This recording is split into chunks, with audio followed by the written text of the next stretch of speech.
Chopping Fruits here on YouTube, and this is a recipe video, and I have all the ingredients here for a raw flaxseed and almond cracker.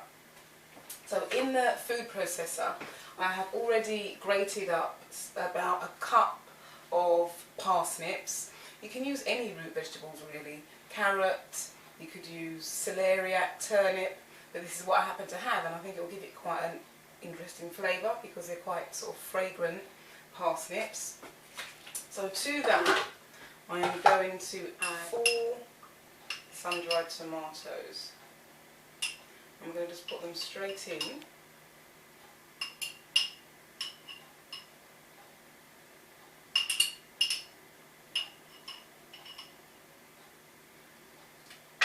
Like so. And they're very concentrated sun-dried tomatoes, so use those sparingly. But with this recipe 4 works really well. So I'm going to just get those going because they can be quite hard.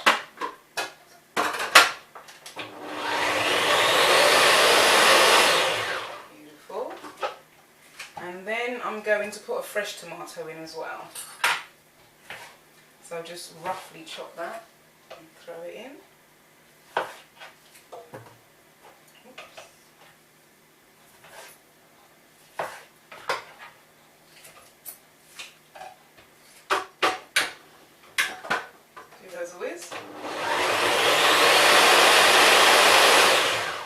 Cool. And then to that I'm going to add a cup of, this is almond meal from leftover from making milk. And you can freeze almond meal as well, or hazelnut meal, or whatever you make your milk with. Add now some flaxseed. And I'm going to put in half a cup.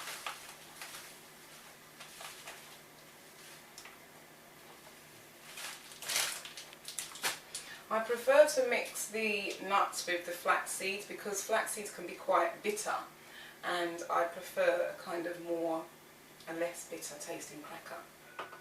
I've got a couple of pickles here, pickled onions, so I'm going to put those in and use them up.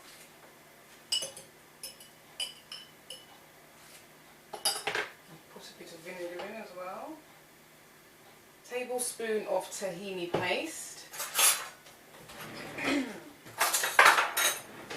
which kind of, once you add the water to it, so that it doesn't separate in your dehydrator, this is a quite good binding agent. So I'm going to put a tablespoon of that in. Sesame paste is also quite bitter, so when you add things like acidic ingredients like the pickles, it balances it out.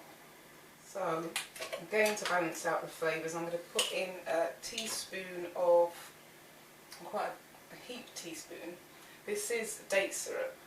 Or you could use honey or agave, something like that. Then I'm going to put the tiniest pinch of cayenne in the mixture. 1/4 teaspoon of sea salt.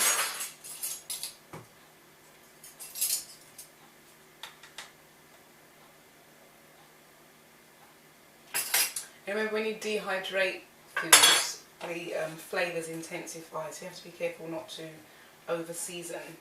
And then finally, 2 cups of water.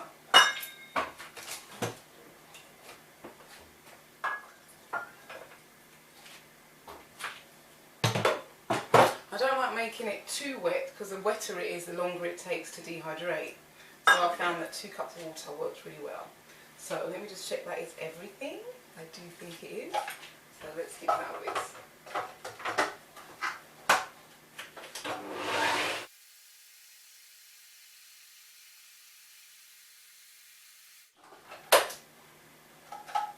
It kind of looks like a good porridge. You needn't go too smooth because you know, some sort of a nice texture will show up in the finished product. I'm going to just try it.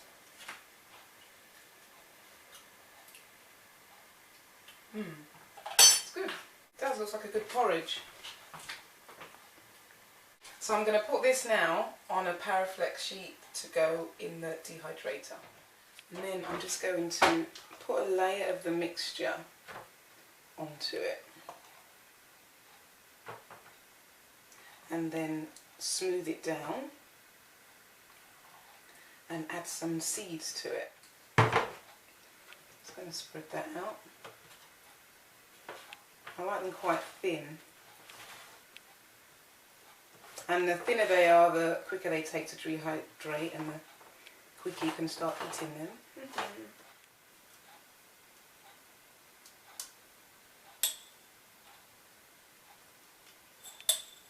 And as I've got a double batch, I'm going to do one batch with sunflower seeds and one with pumpkin.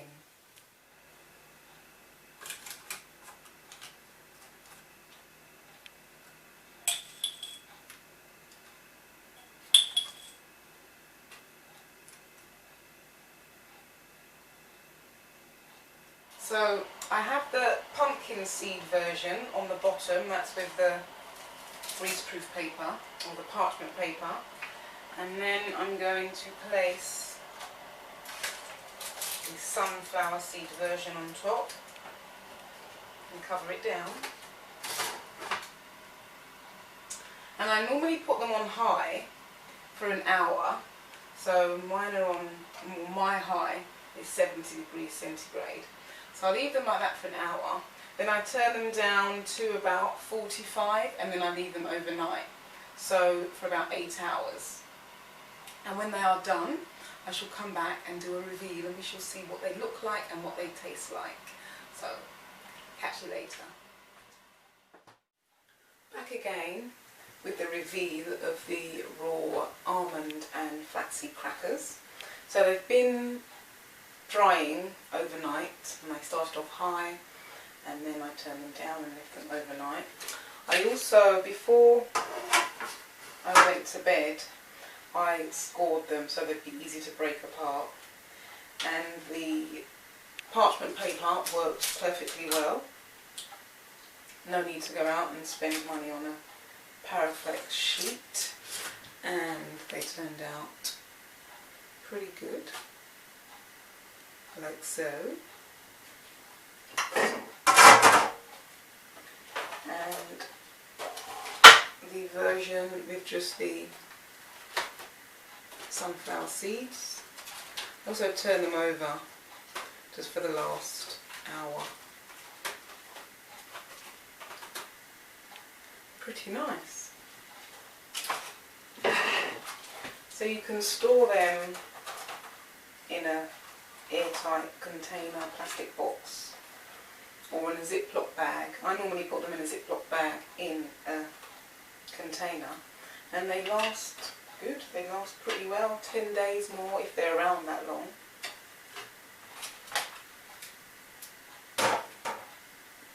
And they go marvellously with salads, where you can use them for dips, or you can put cheese on them.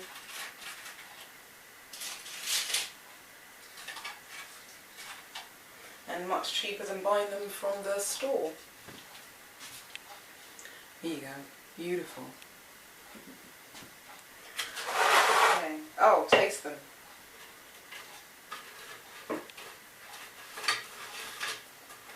This is one of the sunflower seeds.